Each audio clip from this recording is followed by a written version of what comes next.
हम आपके लिए आज बहुत ही एक सिंपल सा क्वेश्चन लेकर के आए हैं, लेकिन क्वेश्चन में बहुत ही इंपॉर्टेंट कंसेप्ट छुपा हुआ है। हम उस कंसेप्ट की बात करते हैं। क्वेश्चन तो इजी है, आप सॉल्व कर लेंगे।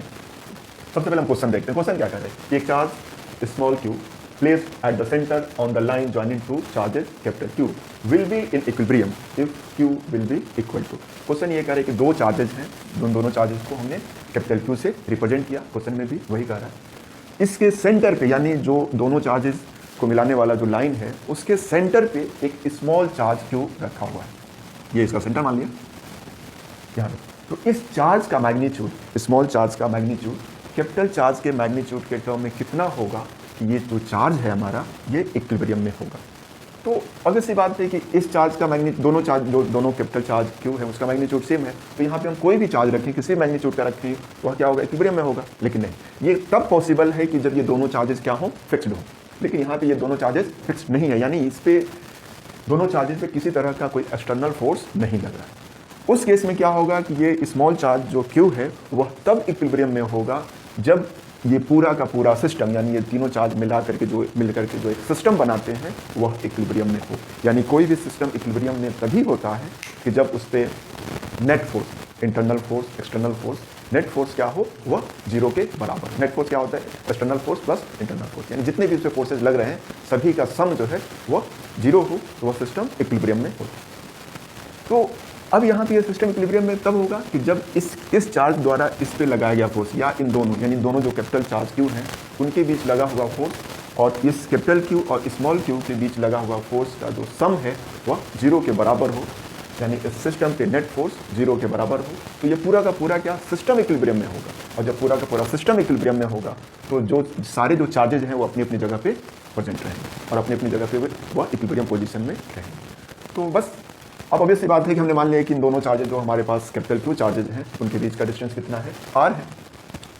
और ये चार्ज जो हमारा स्मॉल चार्ज Q है, वो इसके सेंटर पे रखा हुआ है। तो बहुत सिंपल सी बात है कि कैपिटल Q और स्मॉल q के बीच का डिस्टेंस कितना हो जाएगा? R/2।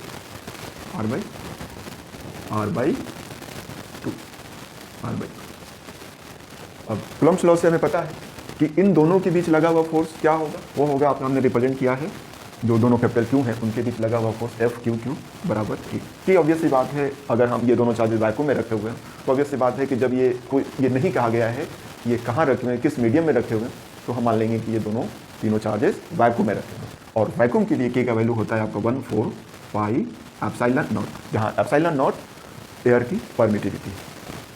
तो हमने इन दोनों चार्जेस के बीच, जो दोनों कैपिटल चार्जेस हैं, उनके बीच जो फोर्स होगा वो क्या होगा? कूलम्ब्स लॉ से F हमने उसको FQQ से रिप्रेजेंट किया, K दोनों चार्जेस का मल्टीप्लिकेशन, और बाई उनके बीच के डिस्टेंस का स्क्वायर, ये हो गया। अब इसके और इसके, यानी कैपिटल Q और स्मॉल q के बीच जो फोर्स लगेगा, उसका वैल्यू क्या होगा? K इन दोनों चार्जेस का मल्टीप्लिकेशन बाई इन दोनों के बीच के डिस्टेंस का स्क्वायर। इन दोनों के बीच का डिस्टेंस क्या है? R/2 का स्क्वायर। हाफ है तो हमने R/2 कर दिया। अब सिस्टम का इक्विलिब्रियम में होगा जब इन दोनों फोर्सेज का सम जो हो वो जीरो की माना। इसको इक्वेशन फर्स्ट मान लें, इसको इक्वेशन सेकंड मान लें।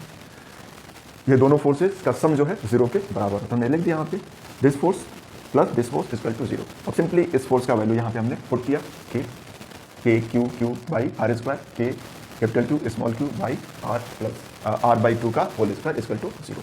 ठीक। अब यहाँ पे जब हम इसको, ये तो वही टर्म उतार दिया हमने, यहाँ पे क्या है कि हम R स्क्वायर बाई 4 है, तो R स्क्वायर हो जाएगा, सॉरी R स्क्वायर बाई 2 है, तो R का स्क्वायर हो जाएगा, और 2 का स्क्वायर क्या हो जाएगा? 4 ऊपर चला गया। ठीक। अब हम यहाँ से क्या कर लेंगे, ये कॉमन ले लेंगे। K दोनों में है, ले लिया। Q कैपिटल Q दोनों में है, कॉमन ले लिया। R स्क्वायर भी दोनों में है, हमने कॉमन लिया, यानी KQ बाई R स्क्वायर। यहाँ क्या बच जाएगा? सिर्फ कैपिटल Q, और यहाँ बच जाएगा 4 स्मॉल q इक्वल टू 0। अब यहाँ से देखिए ये क्या है? 0 किसके बराबर है? इस टर्म का मल्टीप्लिकेशन इनटू, मतलब इस टर्म का और इस टर्म के मल्टीप्लिकेशन का जो रिजल्ट है वो 0 के बराबर है। इसका मतलब ये होता है या तो ये 0 के बराबर होगा, या तो ये टर्म 0 के बराबर हो, या तो ये टर्म 0 के बराबर हो, या तो फिर ये टर्म 0 के बराबर हो। तो ये टर्म 0 के बराबर नहीं हो सकता। क्यों? क्योंकि k का वैल्यू कभी 0 के बराबर नहीं हो सकता। ठीक है, यानी 1/4 पाई एप्सिलॉन नॉट, ये 0 के बराबर नहीं है। क्यों का मैग्नीट्यूड होगा कुछ ना कुछ, इसलिए क्यों r इनके बीच का डिस्टेंस है, इसलिए ये टर्म हमारा जो फर्स्ट टर्म है वो 0 के बराबर नहीं है। तो इसका मतलब है कि ये कंडीशन फुलफिल तभी होगा कि जब ये हमारा सेकंड टर्म है वो 0 के बराबर हो, यानी q + 4 small q equal to 0। इसलिए कैपिटल Q बराबर क्या हो जाए? -4 स्मॉल q, इसलिए स्मॉल क्यू बराबर क्या हो जाएगा, माइनस कैपिटल क्यू बाई 4। और इस तरह से हमारा ऑप्शन जो होगा ये बी सही है। तो इसमें जो मेन कंसेप्ट ये था कि ये हमारा स्मॉल चार्ज तभी इक्विलिब्रियम में होगा कि जब पूरा का पूरा सिस्टम इक्विलिब्रियम में, और पूरा का पूरा सिस्टम इक्विलिब्रियम में कब होगा कि इस पे नेट फोर्स, इस पे जो भी नेट फोर्स लग रहा है वो 0 के बराबर है। Thank you.